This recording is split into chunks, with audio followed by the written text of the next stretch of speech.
bazalwane bonke abalenkosi. Nansi siyaphendula sithi Jesus is Lord. Hallelujah. Praise the Lord. Can you try it, bazalwane? Jesus is Lord. Jesus is Lord. Jesus is Lord. Jesus is Lord. uJesu inkosi. Hallelujah. Praise the Lord. Bazalwane ngicela nje ukuthatha lethuba ukubingelela nokuhlonipha kakhulu indoda kaNkulunkulu ubaba uMpostoli umsani kanye noma egameni elihle lenkosi yethu uJesu. Hallelujah. Ngicela nje bazalwane sibashalele izandla. Hallelujah. Praise the Lord. Sibonga kakhulu bazalwane uNkulunkulu. Men of God, women of God, siyabonga uNkulunkulu. Ngiyabonga kakhulu ukuthi ngibela namhlanje sesiside isikhathi sagcinana. Siyabonga uNkulunkulu ngaleli thuba. Thank you for trusting me ukuthi ngizoma phambi kwabazalwane. Hopefully ngomusa balombono high praise ngibingelela nje zonke inhlobo zabaholi. I know we might have ama departments ahlukene ngiyabingelela nonke ngiyanihlonipha egameni elihle lenkosi yethu Jesu. Hallelujah. Obaba bonke, omama, abantu abasha, abantwana abancane, siyabingelela abazalwane egameni elihle lenkosi yethu Jesu. Amen. Hallelujah. Angihambi ngedwa bazalwane, ngihamba nefamily yakaqhubula. uNkulunkulu asibusise ngabo ngokunusa ukukhonza abonke igama lenkosi. Sekukhona umntwana wami la uSile siyabonga uNkulunkulu ngabo. Alibonge igama lenkosi. Hallelujah. Praise the Lord. Praise the Lord. Siyabonga bazalwane uNkulunkulu unyaka uqala nje ukuthi ahlele ukuhlangana bazalwane ukuze njengebandla kaNkulunkulu sithole perspective yohambo uNkulunkulu afuna silihambe kulonyaka kulolusuku kuthiwa ku2022. Alibonge igama lenkosi ngoba kuyichilo ukuthi sibe abantu bakamoya kodwa sihambe sidavuze. Alibonge igama lenkosi. Kufanele sihambe ngokuqonda, sihambe sinokwazi, sihambe si-informed. Alibonge igama lenkosi. Sihambe kukhona into ekhulunywa uMpostoli uPaul uthi kukhanyisiwe amehlo enhliziyo zenu, ekhuluma nge-enlightenment, uqonda. Alibonge igama lenkosi. Akufanele sabantu bakomoya sibe abantu abahamba bedavuza nje kube ukuthi kube ngathi sithi sizobona indlela isikhiphelaphi. uNkulunkulu uma ngabe enza into uyikhuluma ekuqaleni ayiqede bese kube ukuthi ithi yaqalwa abantu bayazi ukuthi lenziwayo inehanjwayo uyiwaphi.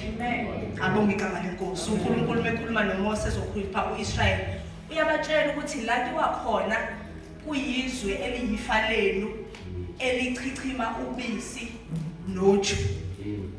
Leyo nto isho ukuthi noma singasehlane ngenxa ukuthi i-insight yomoya yambulile ukuthi siyehlane, singaba sehlane kodwa siyehlane. Ngoba futhi noma singasendaweni la ekunokuswela singazi ukuthi ukudla okulandelayo kuzoqhamuka kodwa i-insight yomoya yambulile ukuthi siyakwi-abundance. So lento akufanele kube ukuthi noma ngabe kwenzakalani izinto esihlangana nazo azikhozi confusion. Noma ngabe izimo ziconfuse kodwa azikhozi i-confusion. Kuthina ngenxa ye-insight yakomoya esininikile. Hallelujah. Alibonge igama lenkosi. Praise the Lord. Kwaba yichilo nje ukuthi abantu abaphume eGibhithe bonke baphelele ehlane kungenxa ukuthi abantu abafuna ukufunda noma uNkulunkulu ambula noma uNkulunkulu ekhuluma. Ngoba uma abantu befuna ukufunda abantu baka-Israel bangafanele bafele ehlane. Ngoba abantu abaenda phapha bangena kwi-promise ilaba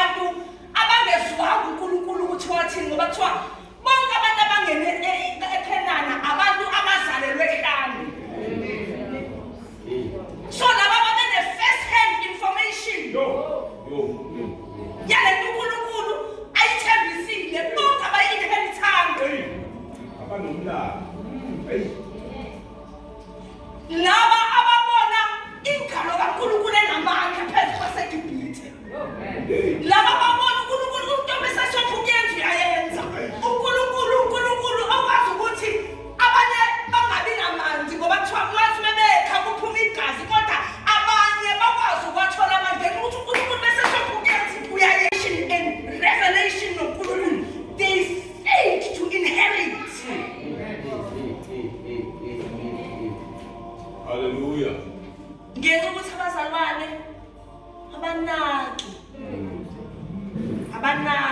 uNkulunkulu akhulume banganaki. uNkulunkulu athi ubabizela kwi-abundance lachichima khona ubisi chichima uju bakhalisa ukuthi sinanyama. I mean, to think uNkulunkulu angahluba provide inyama ekwazi ukuvula amanzi olwandle. Sakana banaki uNkulunkulu mangabe wambone vula ulwandle kwayi dry ground olwandle. Do you think uNkulunkulu usengahlulile ubhekene nayo? Because uNkulunkulu uma enza uaddressela ne-future. Noma kwenza manje le impossible okungacabanga ukuthi angayenza uma yenza manje uaddressela ne-future ukuthi even in the future yazi ukuthi uNkulunkulu akanayo into ekuthiwa umngcingetshe. Umkhono wakhe akusiyo wakhe. Uma kwenze kuhlangana nayo umngcingetshe wakho kodwa akusiyo kaNkulunkulu. Bathi abazalwane abafuni ukunaka bafundi. Alibonge igama lenkosi. Mina uNkulunkulu mesekhuluma ngenkazimulo enkulu bazalwane. Ayikho into ekufanele akekho umuntu ofanele ashawe yinto aphelele phansi. Alibonge igama lenkosi. uNkulunkulu mesekhuluma ngenkazimulo enkulu. Akekho umuntu ofanele aqedwe yinto aphelele enkundleni. Angisho ukuthi azizokuba khona izinto kodwa uNkulunkulu usekhuluma ngenkazimulo enkulu. Leyo nto isumhlahlandlela ma-2022 wakho ukuthi ayikho into ezodlula ukuthi inkazimulo enkulu uNkulunkulu aseyambulile. Noma zingaqhamuka iy'mbumbulu zibe ngakanani kodwa inkazimulo enkulu uNkulunkulu useyambulile futhi usinikile yona futhi kusho ukuthi uNkulunkulu uyafuna ukuthi sibe ne-access kuyona. Asingabanga nabo bazalwane. U-Israyeli kuthiwa wafike wawela ulwandle kuthiwa wabhabhadiselwa kuMoses wawela ulwandle. Kuthiwa emva kwalokho bavuka badla qede badlala. Iyona lento abaphelele ehlala. So uma ngabe sowelele ku-2022 uNkulunkulu umeprovide ukuthi idla uthi bekhuluma nomprofethi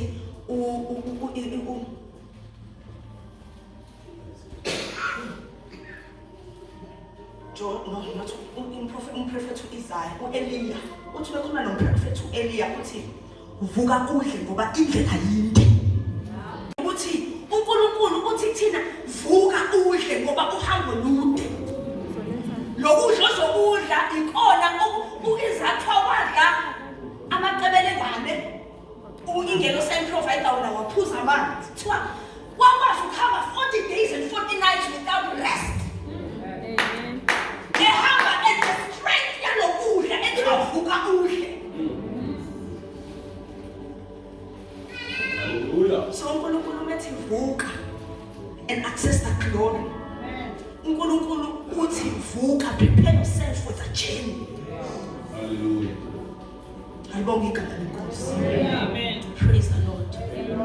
Sambonga bazalwane uNkulunkulu, asibe ngabafundayo, asibe futhi ngabaqaphelayo. So bazalwane sivuleni incwadi. Sizofunda incwadi sibe imbili, Isaiah chapter 66. Then siye na kuHaggai chapter 1.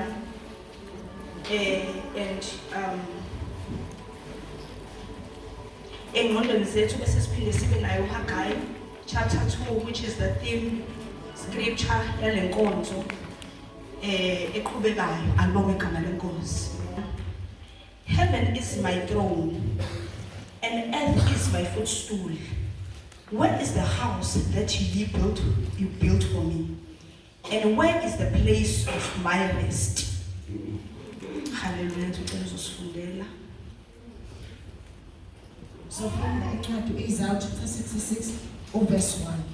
Usho kanje uJehova, uthi izulu liyisitelo sami sobukhosi, umhlaba uyisenabelo sezinyawo zami. Iphi leyo ndlu ebeniya kungakhela yona? Iphi indawo yami yokuphumula na? Hallelujah. UNkulunkulu uthi izulu liyisihlalo sakhe sobukhosi. Umhlaba uyisenabelo sezinyawo zakhe. Kodwa bese yabuza ukuthi iphi indlu engakhela yona? Iphi indawo yami yokuphumula? Ngibonga igama lenkosi. Amen. Ngamanye amazwi uNkulunkulu ubuza ukuthi iphi indlela yakhayo mina niyakhila inkazimulo yami. Ngibonga igama lenkosi. Ubuza abantu uNkulunkulu usho une interest yokuthi njengoba ethi izulu liyisihlalo sakhe sobukhosi, une interest yoku-extenda isihlalo sakhe sobukhosi extendela emhlabeni.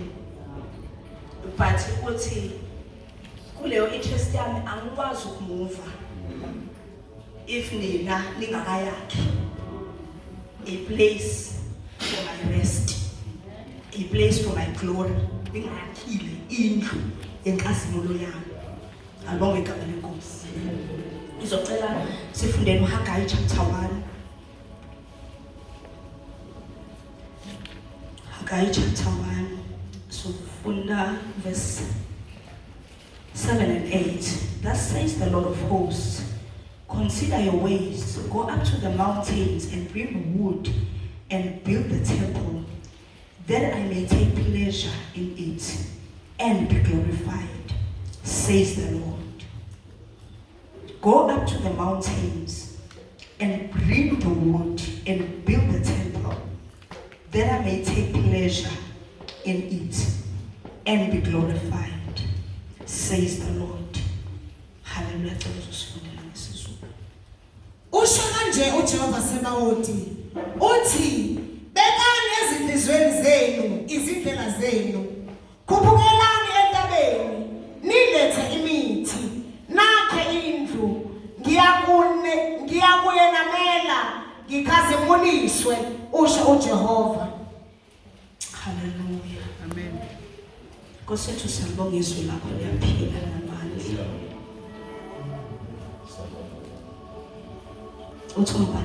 It is active, it is powerful. It cuts asunder. It discerns the thoughts and the hearts of a man. Liyaphila uNkulunkulu wethu ngcwele izwi lakho linamandla. Liyadala. Liyenza okungekho kube khona. Liyaphuzisa izimbabala. Liyasephula imisedala yaseLebanoni. Nkosi yethu siyabonga izwi lakho.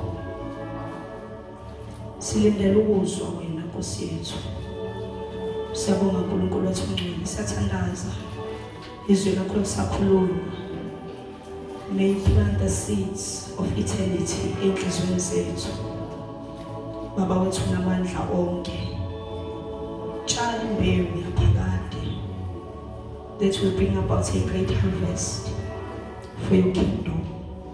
Make yourself a great name, Nkulunkulu ngcwele. Zakhele igama phakathi kwethu. Zakhele igama elikhulu phakathi kwabantu bakho. Nkulunkulu omuhle. Siyabonga, siyakungcwelisa, siyakutusa, siyakudumisa, siyakukhothamela, siyakukhothamela. Phakeme ungcwele ulungile uyaphila. We exalt you, we praise you. Nkosi elungile, Nkosi engaguquki, Nkosi engashintshi.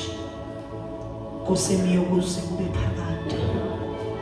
Have your way, my God, in this place. Do as you will. Speak to us. Speak your will, speak your purpose. My God and my King. Wenze lobuhle begama lakho. Siyabonga Nkosi yethu. Be lifted up high in Jesus' name. Hallelujah. Simshaya uNkulunkulu izandla just one more time.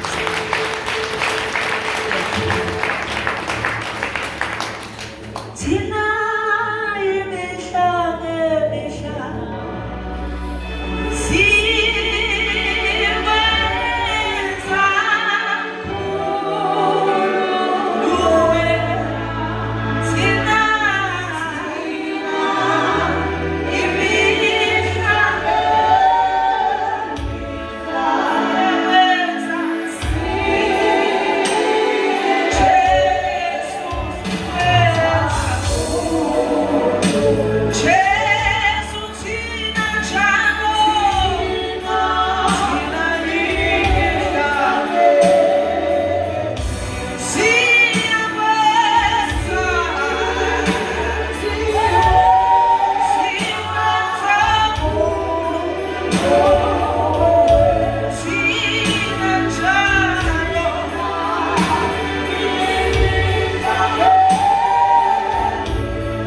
Praise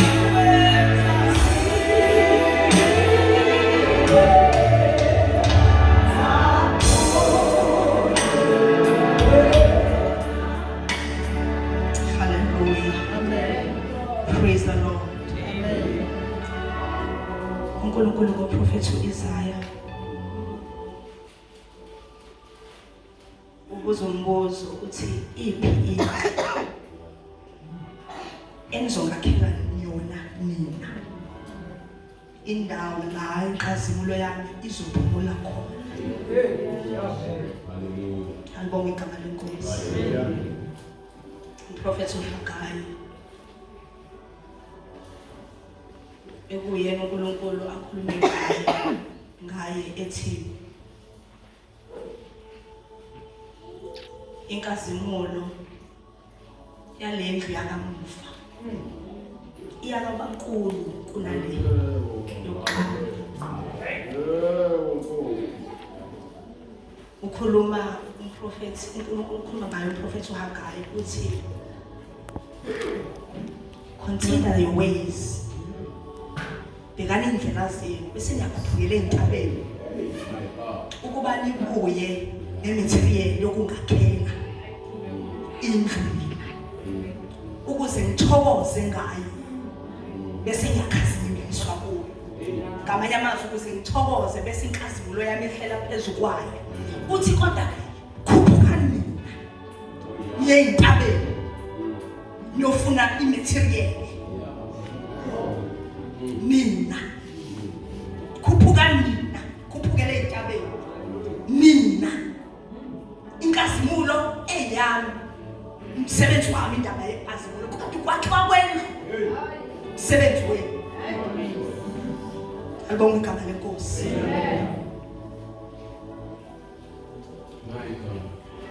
uNkulunkulu ekhuluma ngenkazimulo noma uma kukhulunywa ngenkazimulo kukhulunywa ngereality ethile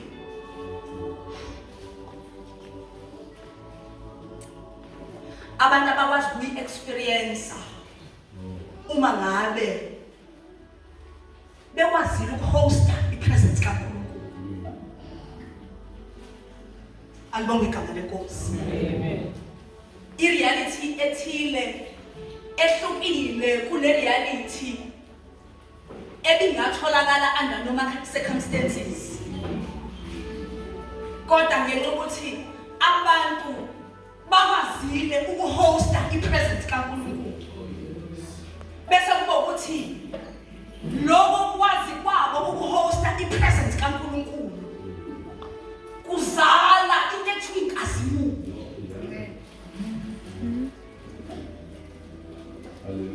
Imphumela yokuthi abantu bakwazile ukuyihosta uNkulunkulu bazalwane uyahostwa. Abantu have been able ukuhosta uNkulunkulu.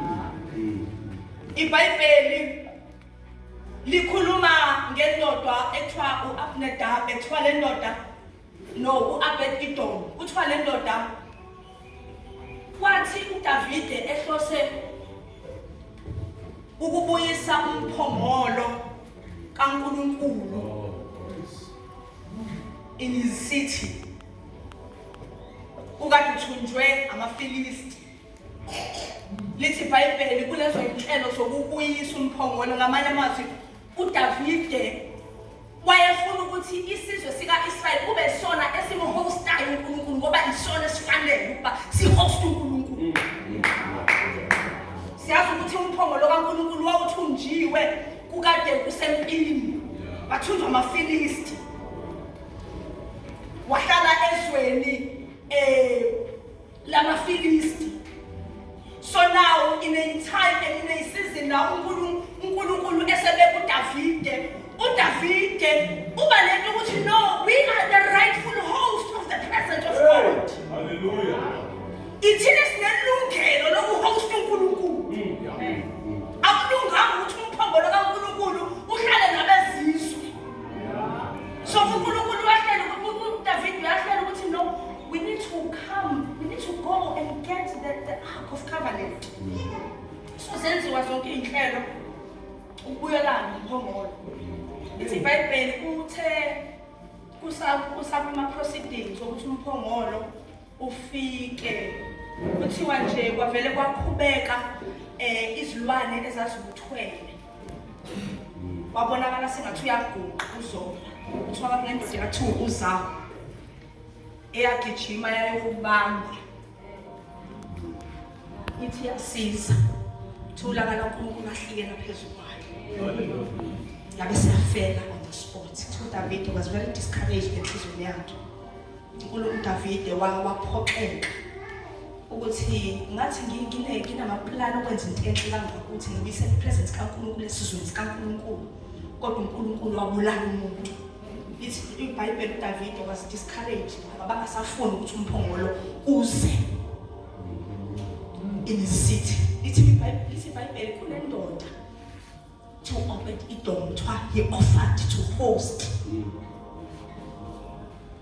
umphongolo waya kwakhe. Ithi iBhayibheli sonke lesikhathi umphongolo uhlele kwakhe kuthiwa there was an unusual manifestation upon Musa. Abakhona manifestation engajwayelekanga yesibusiso. Kuthiwa izinkampani idom kwaba nesibusiso abangakaze basibone ngaphambili. Kwaba nesibusiso abangakaze basi-experience. Babona izinto abangakaze basi-experience ngenxa yokuthi they were able to play host into the presence. Presence kaNkulunkulu nifika bazalwane ayifiki yodwa. Ayihambi yodwa. Hallelujah. Alibonge igama lenkosi. Kuba khona izinto ezingekho usual ezibonakalayo abantu bebekwazi ukuyi-host presence kaNkulunkulu. Abafani nabanye abantu. Sometimes bangaba nama-circumstances afanayo nawabanye abantu. Kodwa ama-outcome angangafana. Kuba ukuthi sonke sikhule ngenhlupheko. Sonke sikwazanga ukufunda.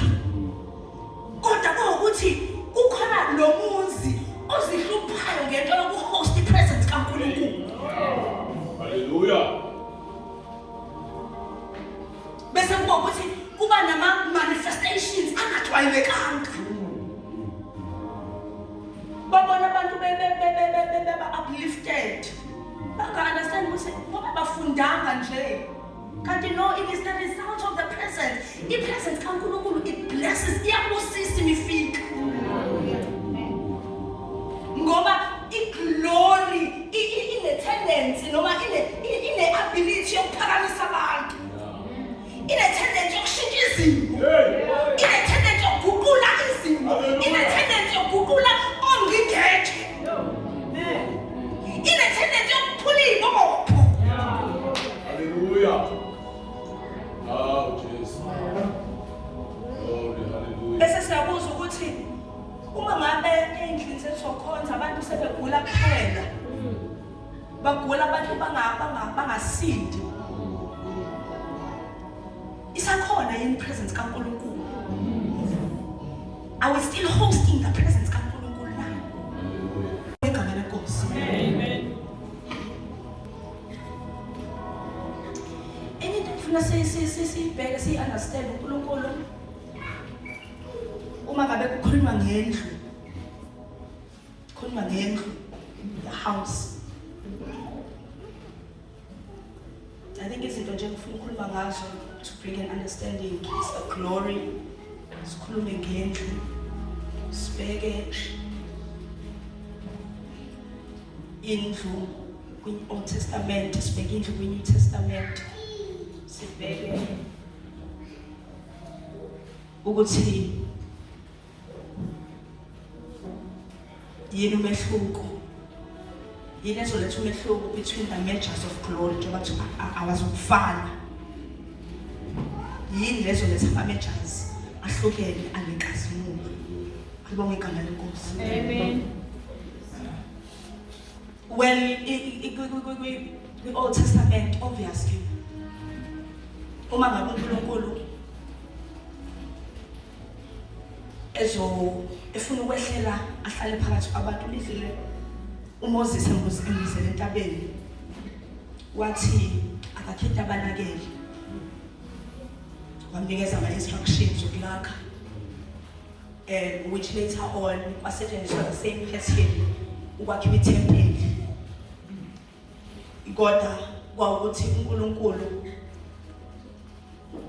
ubiza uMoses ukhuluma umtshela specific instructions ukuthi akakhiwe kanjani le tabernacle. The idea ukuthi kube khona i-outer court, kube khona i-holy place, kube khona i-holy of holies. It was kwabanga instructions avela kuNkulunkulu. Abazange bayicabangele bona uMoses abazange babe creative kodwa uNkulunkulu specified ukuthi ngifuna kube kanje. Alibonga igama lenkosi. And obviously kwi-Old Testament uma ngabe kwakhiwa akakhelwa ukuthi izakhiwo asihlala uNkulunkulu. Itabernacle lakhiwela ukuthi ahlale uNkulunkulu.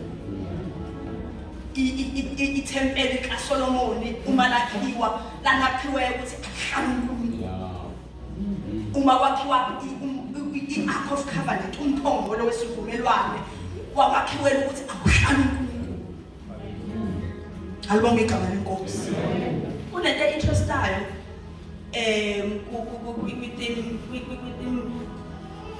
scripture Haggai uma nje sifunda isiBhayibheli njengoba uNkulunkulu azakhulume lamazwi akhulumayo ukuthi inkazimulo yendlu yakamuva yakuba nkulu kunendlu yokuqala.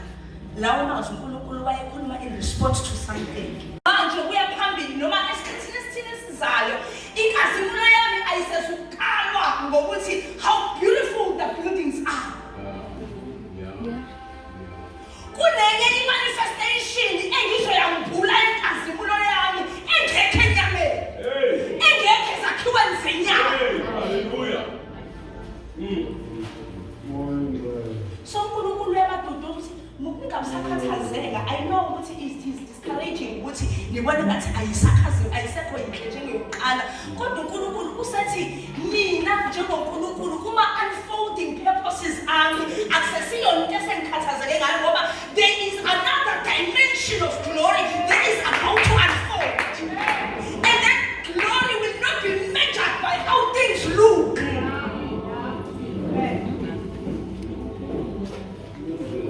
Alibonga igama lenkosi. Hallelujah. Ngalawo mazwi asisho ukuthi abazalwane aba-neglect ama-buildings. But what we are saying ukuthi i-concentration ayibe kulokho okungabonwa nakulokho okubonwayo ukuze kumeshe at least. Ingabe inkulu ukuthi uma ungena uzobe nethemba ukuthi uyafika phakathi ayiko uNkulunkulu wathutha.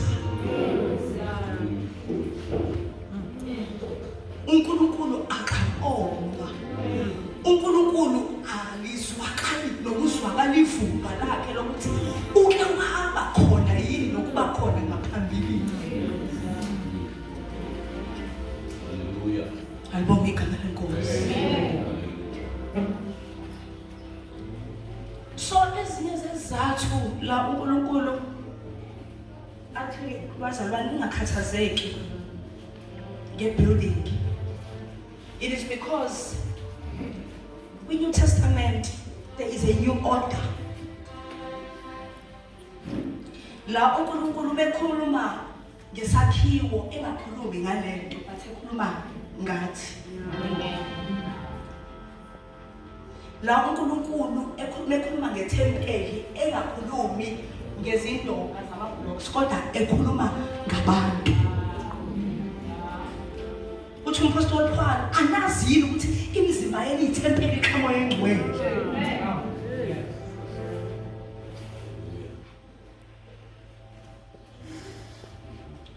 Uthi umpostoli Paul ukhuluma ngakuthi bona bayizisebenzi kanye noNkulunkulu. Usethi bazalwane nina niyinsimu kaNkulunkulu.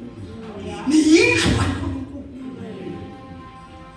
So uNkulunkulu in the new covenant, in the New Testament, uma ngabe kuthiwa nje ukhuluma ngama-issues of buildings, uNkulunkulu into yokuqala icabangayo akacabangi. Uthayela akacabanga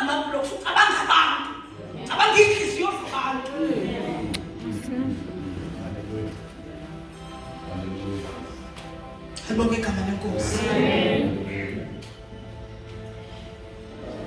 Uthi umpostoli Paul kumaHebheru ekhomparisa uJesu noMoses uthi uJesu umkhulu kunoMoses ngenxa ukuthi uMoses wathembeka endlini kaNkulunkulu njengenceku kodwa uJesu wathembeka endlini kaNkulunkulu njengendodana. Usethi thina siyindlu yakuNkulunkulu. Thina siyindlu yakuNkulunkulu. Thina siyindlu yakuNkulunkulu. So uma kukhulunywa ngenkazimulo yendlu akhulunywa ngenkazimulo yebuilding, kukhuluma ngenkazimulo yabantu. Ngenkazimulo ekubantu. Hallelujah. Ukhulunywa ngepresence ehofwe abantu. Hayi.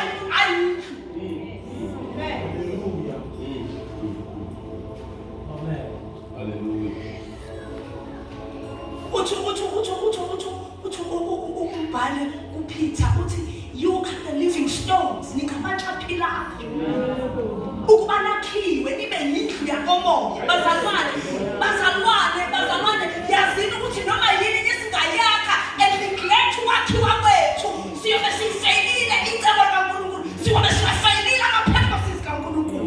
Because uNkulunkulu, when he thinks of a building, he thinks of us.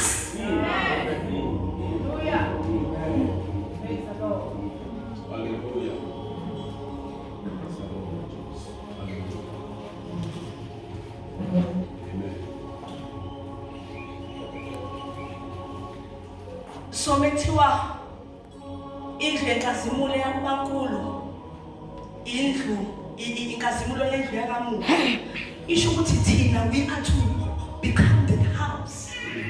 Thina fanele sibe yona leyo ezomatha uNkulunkulu. Thina kufanele sibe isakhiwo leso esizomatha uNkulunkulu, simumathele izingolweni.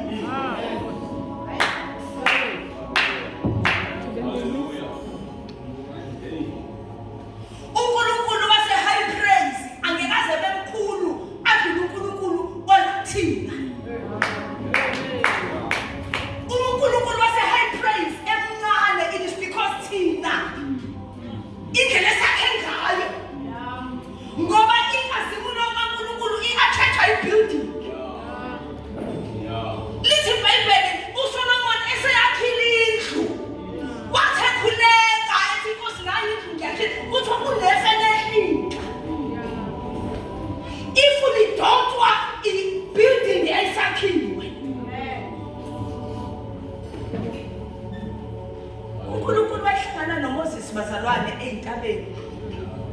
Baqala bahlangana naye entabeni yaseHoreb.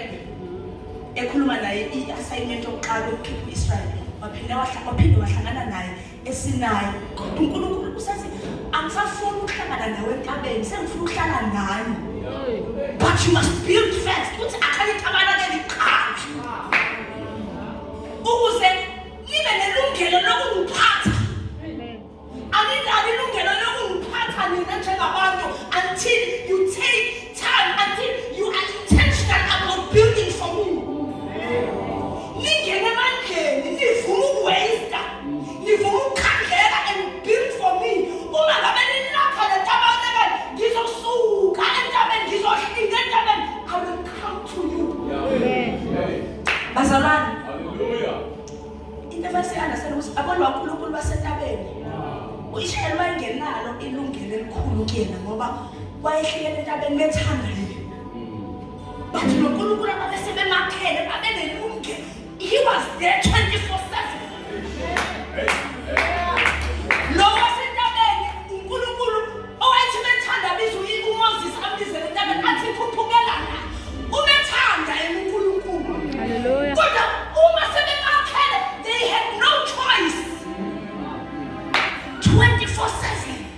There was a presence kaNkulunkulu eyayihlala nesizwe saka-Israel. U-Israel could access i-presence kaNkulunkulu anytime that need to arise.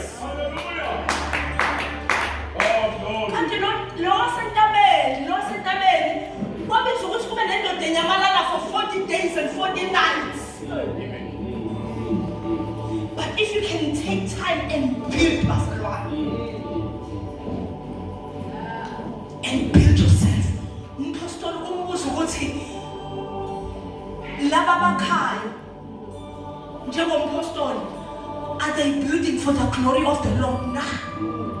Nina bazalwane uma niza enkonzweni, uma niza kuNkulunkulu, niza ngengqondo yokwazi ukuthi nize ukwakhiwa inkazimulo kaNkulunkulu la. Ngoba iproblem ile ukuthi abazalwane bazokuthi sisonta high praise. Kanti high praise akusindawo yokusongwa. High praise indawo yokwakhiwa kwethempeli ezihlala uNkulunkulu. Iproblem ile ukuthi wazi ukuthi ngowase-fives. Kanti uNkulunkulu akanayi-interest enkulu leyo kuba kwakho wasefika uNkulunkulu is waiting to see ukuvuka kwesakhiwo esizokwazi ukudonsa simmumathe. Hallelujah. Sabonga Nkosi. My God.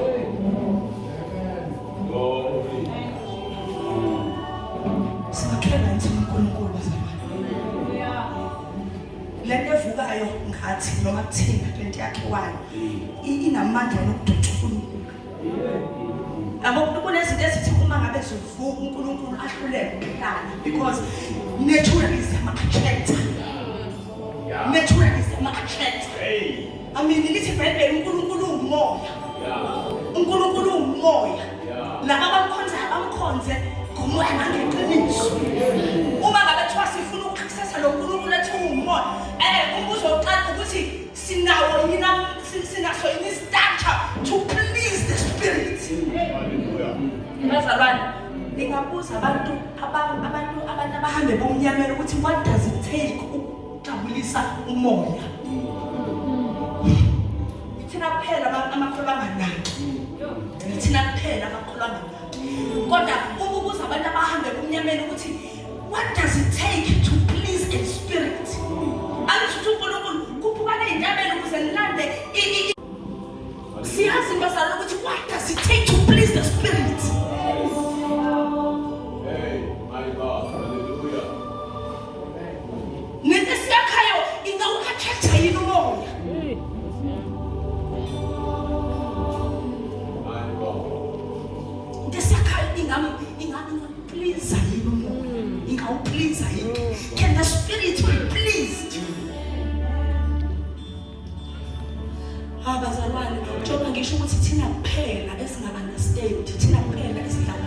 Uma ungababuza abantu abahambe kumnyameni ukuthi what do they do to please spirits?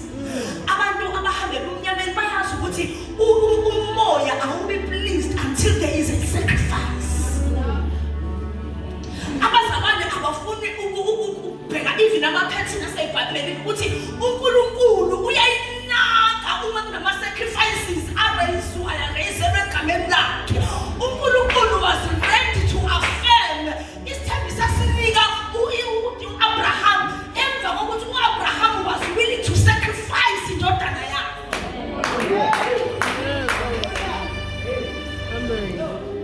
Sabonga Jesu, sabonga. Do we know how to please the spirit? Bazalwane. Into esiyaziyo ngisho sonke siyazi ukuthi uJesu uNkulunkulu well pleased ngoJesu nakuye uJesu. But do we know ukuthi kwathathani ukuthi uNkulunkulu abe pleased ngoJesu? uNkulunkulu siningi izinto ezazimplease ngoJesu kodwa eyona yamgqiba ilizwela uJesu esevuma ukuletha umhlathelo hayi wemali yakhe wempilo yakhe. Do we know what it takes bazalwane to please the spirit? The reason why thina uNkulunkulu esihamba naye engathi akanamali ilento ukuthi abantu basahlula ukusacrifice ukuhlukana nesono nje. First and foremost. Impilo yokuhlukana nesono bazalwane impilo yokusacrifice ngawe. Angithi ukuthi umbhali kumaHebheru ukuthi angakamelani nesono kuze kube sechithekeni kwegazi. Uma sechitheka igazi kusho ukuthi abantu kuthiwa abafe ukuze isono kuhlukane naso. Abantu bahlulwa ukuhlukana nesono because bayahluleka ukusacrifice, bayahluleka ukufa to themselves.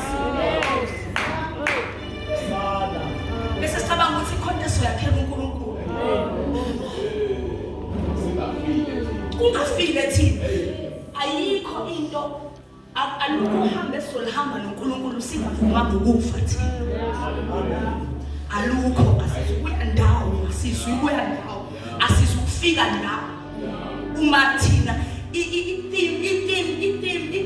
ye-new covenant, itheme yokuthi uJesu ofuna ukungilandela akathathe isiphambano sakhe angilandele. Uma kuthiwa thatha isiphambano sakho, akushiyo ukuthi sithathele ukuyobuka ukuthi uJesu waqhona kanjani kusona, but usithathele ukuthi kuyolengiswa wena kusona, uyokhusiswa wena kusona, kuyofa wena kusona, uyokuthatha igazi lakho kusona.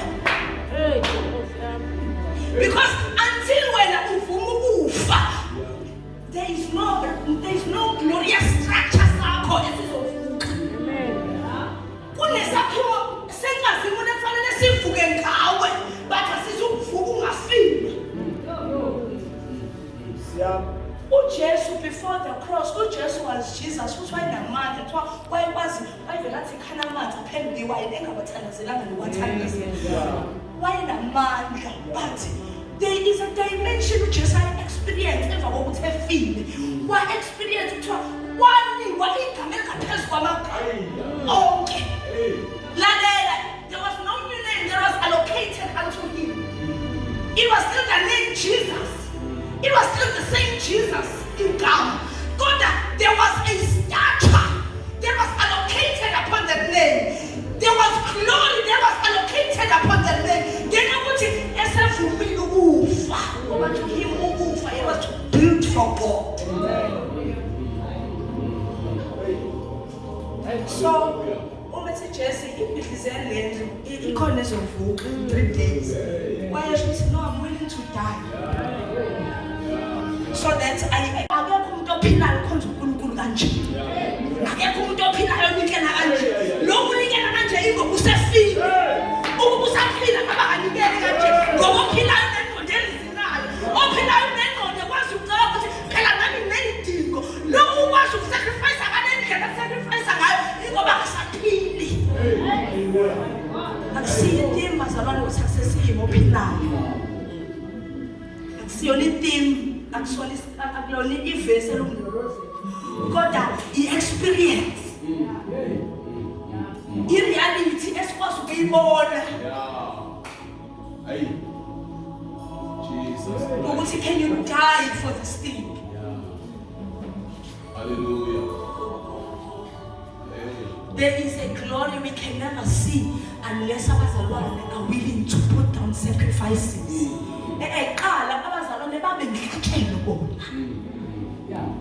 Angisho njalo uPaul uthi nikelani imizimba yenu. Sikanceka bazalwane bekaNkulunkulu. Ukuthi nikele imizimba yenu benikelo. Pleasing, holy and pleasing to God, holy and acceptable to God. Is what you are raising acceptable. But a spirit cannot be pleased unless there is a sacrifice. Hallelujah. Your prayer life was a God. I should tell you, but easily the prayer life if you get to the dimension where it becomes a sacrifice unto God. Meaning as standards go back somewhere, go back for incomes. But when we pray, we raise sacrifices unto God. Meaning we do not pray, but we pray because we understand what you tell Jesus.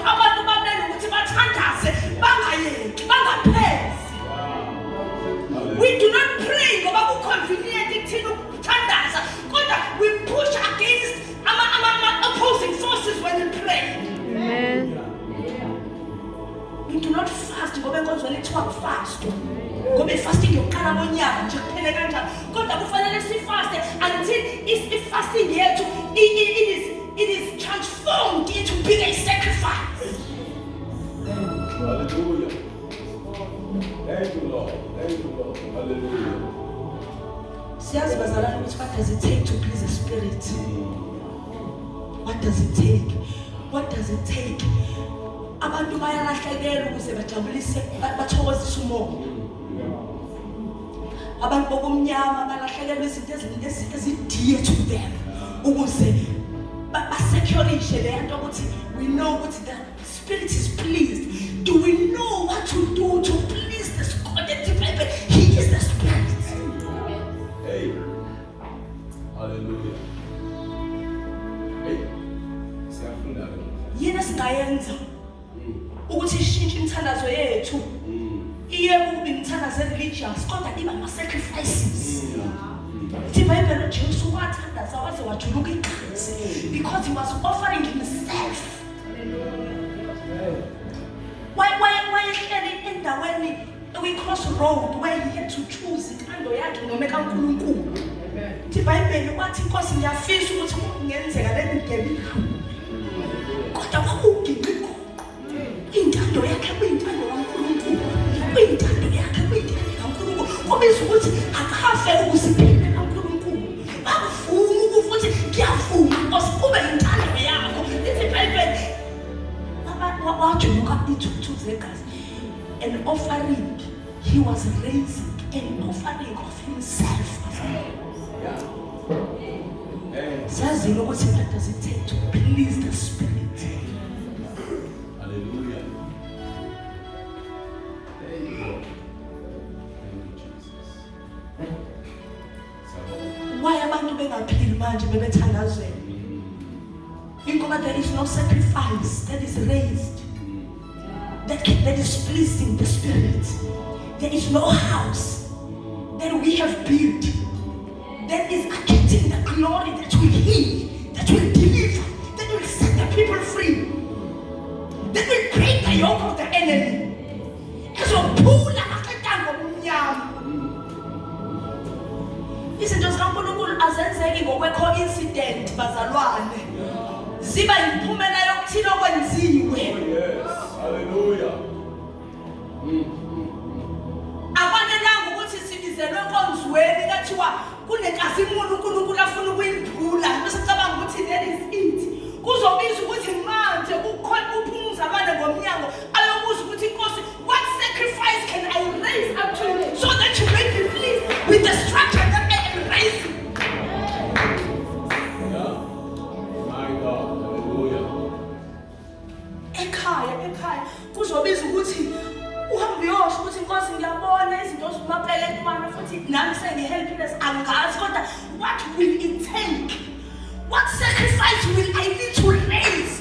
What sacrifice will I need to offer? Amen. So that you may be pleased.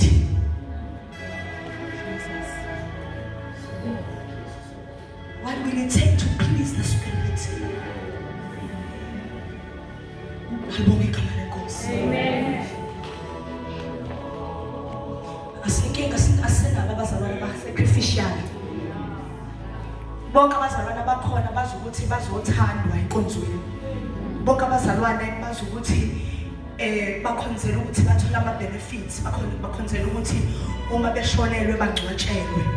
Iyona lento ukuthi abazalwane uma bethiwa khona into abangayenzelwanga kahle bayayishiya inkonzo because abazalwane bona abaqonda ukuthi ukuba khona kwabo kufanele kube i-sacrifice bona kuqala. Ngoba oseyi-sacrifice yena kuqala angeke ayishiye uNkulunkulu ayenza ayishisa ukuthi abazalwane kukhona labahluleke khona. They may fail bazalwane abefundisi benu. They may fail ngelinye ilanga babantu nezinto abangazenza kahle ngelinye ilanga. They would. Kodwa bazalwane, let us reach the level where we become the sacrifice. I-sacrifice ngekuyizwe ikhonondela ukuthi kwathini ngoba i-sacrifice is dead.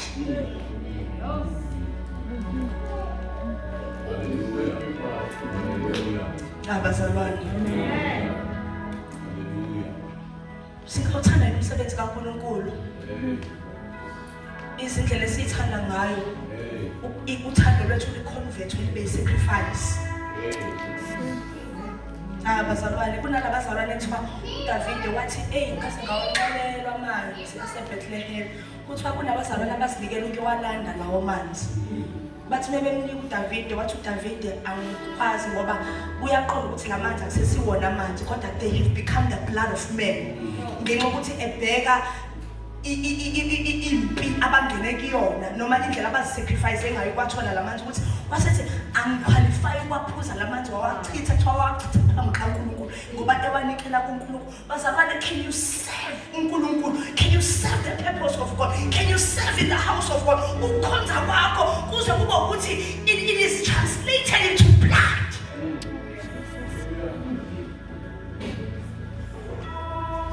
Inkingi lento ukuthi abazalwane bazithanda bona.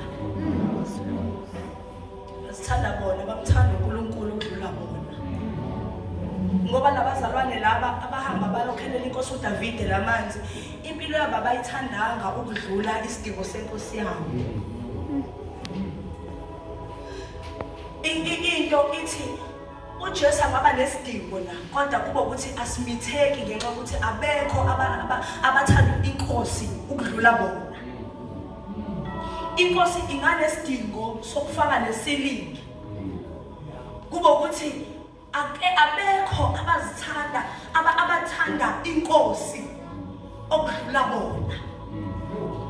The reason why umsebenzi kaNkulunkulu ungathumi ngezinye ikhathi hayi ngoba abazalwane ababusisekanga ngokwemali, but because abazalwane bazithanda bona ngaphansi kokuthanda inkosi abezinkulu. Isidingo senkosi abazalwane asikho sikhulu ukudlula bona.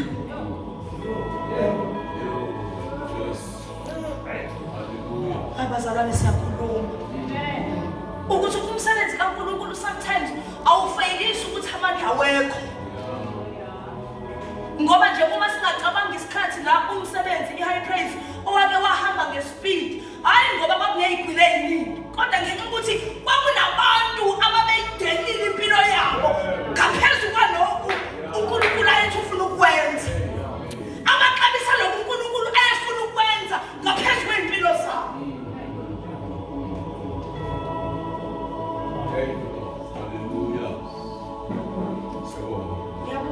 Prophet, where is the house that you will build?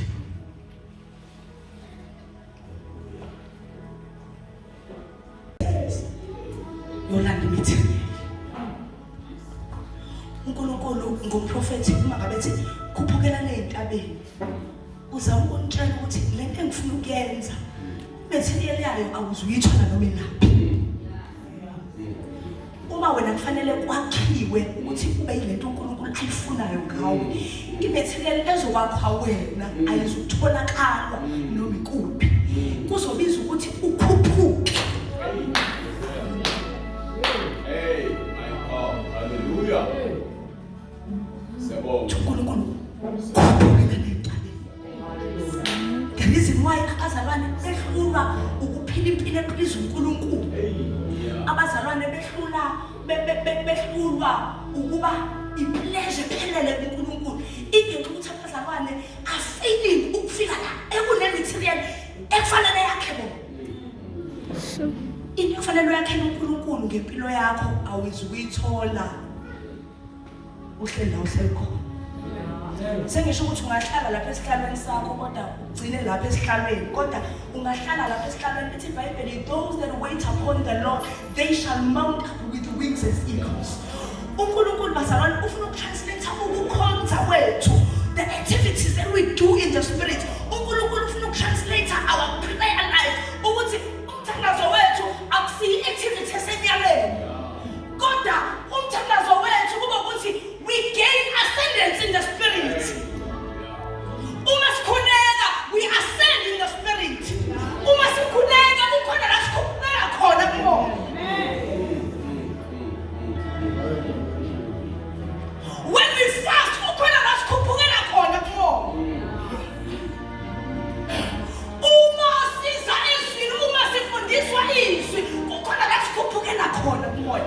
Bazalwane, lezwi elithi labo abalinda uJehova bayakhuphukela ezintabeni njengeyinkosi. Angithi siyazi ukuthi inkosi ziyandiza. Kusho ukuthi we are supposed to have wings in the spirit. Amen. Kusho ukuthi we are supposed kufanele ngabe sinamaphiko in the spirit. Ngoba akufanelanga sihambe elabantu in the natural. When akufanele sihambe la kuhamba khona abantu. of God, we gain ascendance in the spirit. Bazalwane. Umehluko we-New Testament ne-Old Testament, it is the Spirit of God. Umoya kaNkulunkulu, uNkulunkulu asinike wona. Ngalo umoya kaNkulunkulu ingoba wayefuna njengoba umoya kufanele uzohlala kuthina, ingoba kufanele kube khona osenzayo nathina. Umoya bazalwane akusiwo okokuthi sikhale siqhuze enkonzweni kuphele kanjalo. Sivukele ezolweni zethu, sivukele emkhubeni yethu. Kodwa umoya okokuthi sikwazi ukukhuphukela kwasikabona. Wena umoya kwendlu sifike lapha sithole izinto zokwakha in the natural. Sihambe sibuye sinamandla. Phezu kwezinto ezinamandla phezu kwethu. Sikhuphukele kwelimi moya sibuye sikwazi ukuqoshisa izinto ebesikade zisiqoshisa. Hallelujah. Oh, glory to Jesus. I believe uNkulunkulu ngoprofethi uJeremiya. Umprofethi uJeremiya wayecomplaina ngezimo akuzona enyameni. Bathi ungazuthi awumthandi wena. Wara. Usethi uNkulunkulu memphendula, yabo uNkulunkulu sometimes uNkulunkulu is not emotional. uNkulunkulu memphendula uthi uma wena uqhudelane nabantu bakhlula. Ucabanga ukuthi uzoqhudelana kanjani namahashi? Lento ithini? Lento ithi uNkulunkulu kunezinto afuna ukusenza sona thina. Ngoba naturally akekho umuntu okwazi ukuqhudelana nehashi. Akukho natural ukuqhudelana nehashi. Kodwa ikhona into uNkulunkulu angayenza thina. uNkulunkulu akhuluma ngehashi akakhulumi by anything ongayiboni idlula. Kodwa uNkulunkulu ukhuluma ngokuthi akakwenza ube nespirit esithile in the spirit. Ispirit ongeke ube naso in the natural. Ispirit that you can never have by your own means. But if you can actualize ukhamba kumoya. Ukhamba kumoya. To ascend into dimensions in the spirit. Kunezinto uNkulunkulu angazenza zona. Ngicela sibe ngenyawo. Lithi iBhayibheli okhuluma ngezilimi uyazakha yena.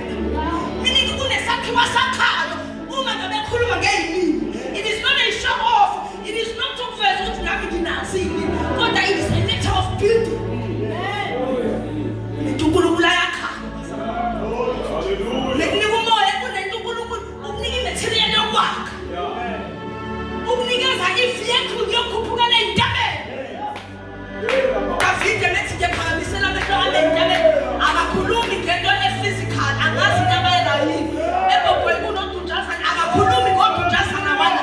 But ukhuluma ngokuthi ngiyaphakamisela amehlo ami to the high dimensions of the spirit. Ngoba uma ngingaphakamisa amehlo ami kulama-dimensions of the spirit. Ngiyazi ukuthi nelesifuna ukungizingela. Ebesingizingela sinamandla. Ebesifuna ukungibulala sinamandla. Ebesithrenishiqeda ngempilo yami sinamandla. Ngenxa lokhu umoya ngenza ngibe yikona. Abazalwane.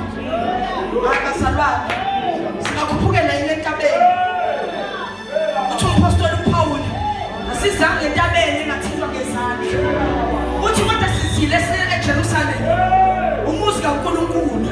Sizile kumuzi kaNkulunkulu iJerusalem nasesiyoni. Uthi sizile to the blood of Jesus. The sprinkling of the blood that speaks better things than the blood of Abel. Uthi uNkulunkulu uthi umpostoli uPaul size kwiningi lo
ukhuleke uyenza misiwe leyo ndawo.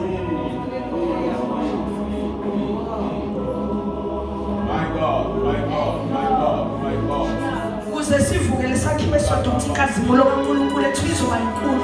Inkazimulo enkulu izodonswa isitatsha sesakhiwo esovuka. Kufanele kwakhiwe isitatsha esithile ukuze kudonseke inkazimulo yezinga elithile.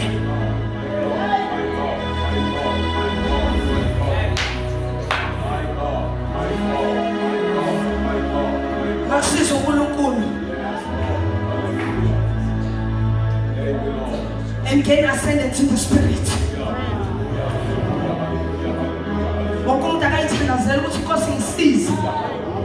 If I do not have wings,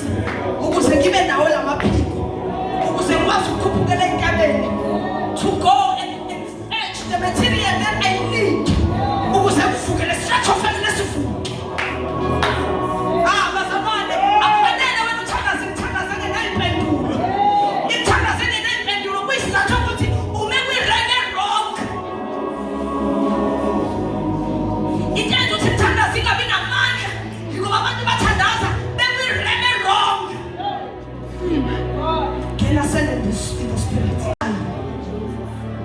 Ability to fly.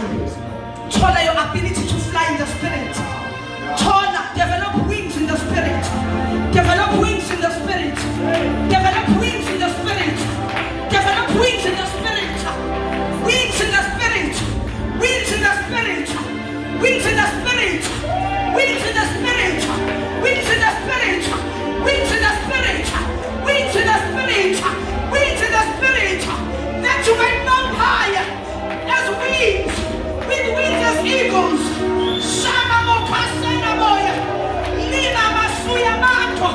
Shama mamando esana. Develop wings in the spirit. Shana mama mama suyento. Shana mama mama suyento. Shana mama mama suyento. Shana mama mama suyento. Luzake masha. Leka mama mamasa.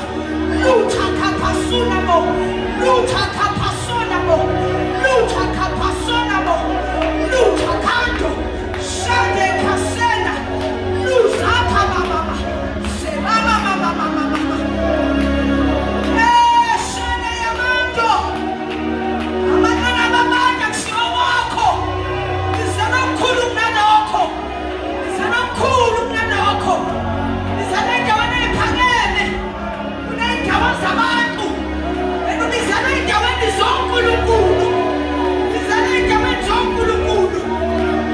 Fly high with wings as eagles. Fly high with wings as eagles. Fly high with wings as eagles. Shena mosa yema. Shena mosa. Shena mosa. Shena mosa. Shena mosa. Shena mosa. Shena mosa. Shima yendo nema kosa. Lukamando. Shimando nema kota. Lusaka mama mama. Shema mama mama. Develop the ability to fly in the spirit. Fly in the spirit. Navumelana uthabatha abavumayo. Navumelana uthabatha abanjizayo. Navumelana uthabatha abathi kuphela abanjizayo. Wazi ukuthi nawe umele ukubudise. Nawe umele ukubudise. Nawe umele ukubudise. Navumelane ukuthi ikhonzi zomnyama kuphela ijizayo. Navumelane. There is an allocation for you to fly high with wings as eagles. Ushana mosake